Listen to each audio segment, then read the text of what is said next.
સાબરકાંઠા જિલ્લાને 11 નવા 112 જનરક્ષક વાહનો મળ્યા છે, જેને જિલ્લા પોલીસ વડાએ લીલી ઝંડી આપી છે અને વાહનોને સેવામાં મૂક્યા છે.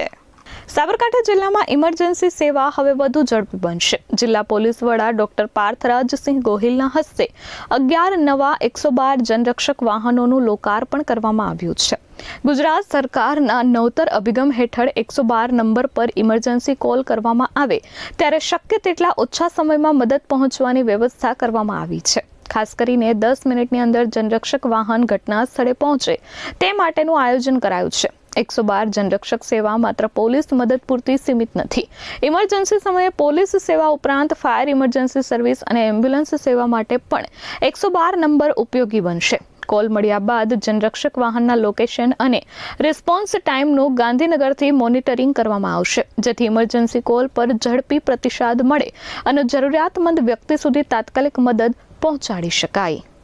25 ઓગસ્ટના રોજ આપણા ગુજરાત રાજ્યના માનનીય deputy CM sir Harsh Sanghavi sir દ્વારા આખા ગુજરાતમાં 500 જેટલી 112 જનરક્ષક ગાડીઓ જે છે તેનું ફ્લેગ ઓફ કરવામાં આવ્યું અને તે ફ્લેગ ઓફ જે કર્યું તેમાંથી 11 જનરક્ષક નવા વાહનો જે છે આપણા સાબરકાંઠા જિલ્લાને મળેલ છે, જેનું આજે ઓફિશિયલી એનું લોન્ચિંગ કરીને તે લોકોને એક્ટિવ ડ્યુટી માટે મોકલી દેવામાં આવ્યા છે.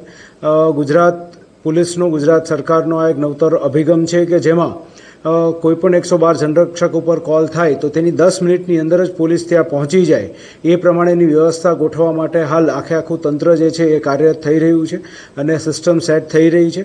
આપ સૌ નાગરિકોને વિનંતી છે કે 112નો આપ વધુમાં વધુ ઉપયોગ કરો. આ એક જનરલ નંબર છે કે જેના થકી આપ ફાયર સર્વિસીસ, ઇમરજન્સી કોઈપણ બીજી services, ambulance services, police services, તમામ સર્વિસીસ મેળવી શકશો અને તેનું પ્રોપર મોનિટરિંગ પણ જે ટાઈમિંગનું જે છે એ સેન્ટ્રલ લેવલે ગાંધીનગર ખાતેથી થતું હોય છે.